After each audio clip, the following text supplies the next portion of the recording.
kehidupan batin kita itu terbelenggu dalam kepentingan dan kepedulian sendiri, maka tidak ada lagi ruang bagi sesama, tidak ada lagi tempat untuk si miskin papan.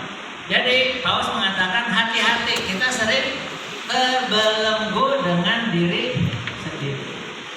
Kita merasa hidup kita susah, nggak punya uang, padahal lebih banyak orang yang susah dari kita, ya. Padahal lebih banyak orang yang tidak punya uang dibanding kita. Kita merasa susah dengan pekerjaan kita, padahal masih banyak orang yang bahkan tidak punya pekerjaan. Ya, tidak puas dengan pekerjaan kita, padahal kita masih bekerja. Tidak puas dengan kondisi ekonomi kita, padahal ya memang kita tidak kaya raya jadi guru ya. Kalau mau jadi kaya raya jadi pedagang narkoba. Tetapi harusnya kita bersyukur masih punya pekerjaan, masih bisa makan. Meskipun barangkali hidup kita sebagai guru ya sederhana, ya. Jadi kalau kita terbelenggu dengan kepentingan sendiri, maka tidak akan ada tempat untuk itu yang mau dikatakan oleh Paus selanjutnya. Ya.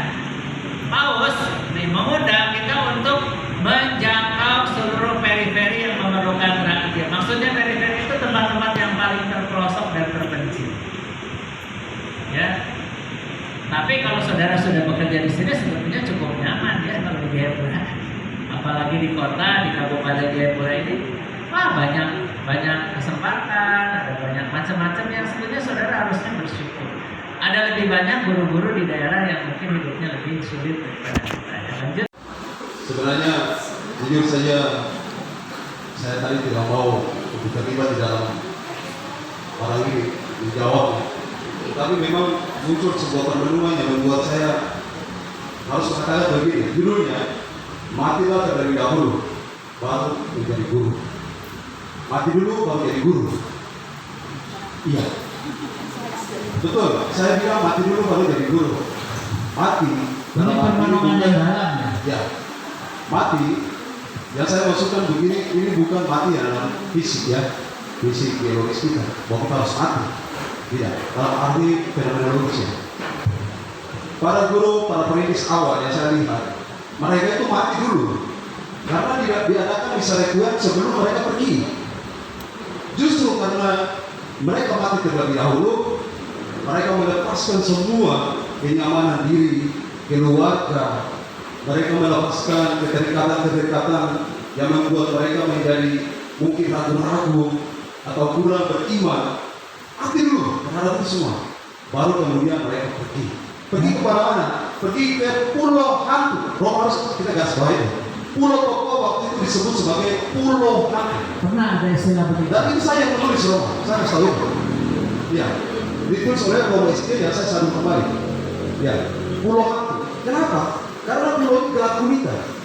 Yang ada orang tahu sebagai hantu.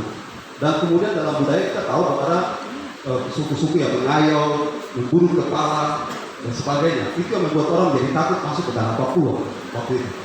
Nah, untuk kita dalam saat ini dan yang tadi Romo sampaikan itu yang saya renungkan adalah memang menjadi guru harus mati terlebih dahulu.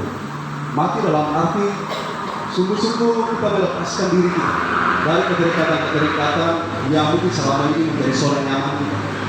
Kita keluar dari zona nyaman kita masing-masing dengan meragukan atau memikirkan mungkin saya harus dapat apa di sana, upahnya kecil saja, saya buat apa di sana, ya nanti saya tidak bisa bayar rumah dan sebagainya. Kekhawatiran, kerekatan yang membuat kita yang tadi membelenggu kita lepaskan itu dulu. Baru kemudian kita menyerahkan diri untuk melayani dan mengabdi dan memiliki hati doa. Tadi saya cara di sini memiliki hati siswa. Kita masuk ke dunia siswa, kita mencium bau mereka. Kita mengenal pribadi mereka, ya kita menjadikan diri seolah-olah kita adalah bagian dari mereka yang harus kita bina sendiri. Lalu kita keluar dari pintu kita sebagai guru yang katakanlah ya punya teladan yang menjadi guru yang diandalkan yang kita harapkan berkarakter itu. Bisa keundangan dari itu ya keturunan. Oksibil. Oksibil. Baik, silakan. Saya lihat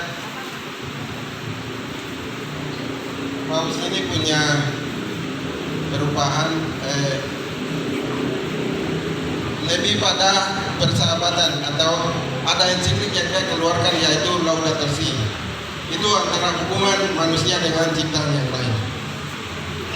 Ya, terima kasih Bapak ya. Terima kasih Bapak ya. Baik, satu orang dari sini. Bapak sudah baca Laudato Si?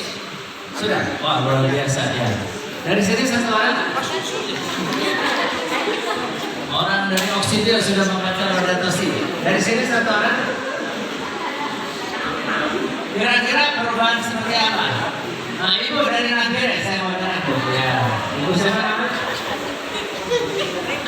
Teresia. Silakan.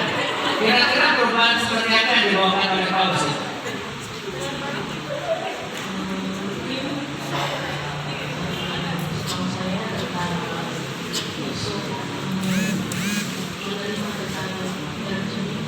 Menerima LGBT. Wah, mengapa itu?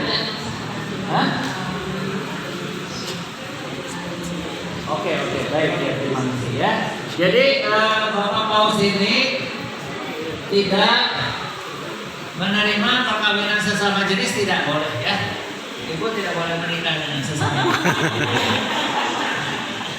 Tetapi dia mengatakan setiap orang itu adalah anak Tuhan, ya, termasuk yang punya kecenderungan homoseksual, namanya LGBT. Mereka juga harus diterima, dicintai dan dirangkul. Kurang lebih begitu ya. Tahun lalu saya ke Amerika dan saya bermalam di rumah seorang yang juga seperti itu. Tapi dia sangat aktif di gereja. Ya, jadi meskipun LG gitu ya, karena seorang bapak, tapi dia aktif di gereja dan dia merasa bahagia bantu gereja, jadi mengajar agama dan sebagainya. Karena dia merasa diterima di gereja. Ya, tentu saja dia pernikahan, kalau nikah dengan laki-laki lain tidak bisa disahkan oleh gereja, tentu saja ya. Oke, jadi apa yang diharapkan seperti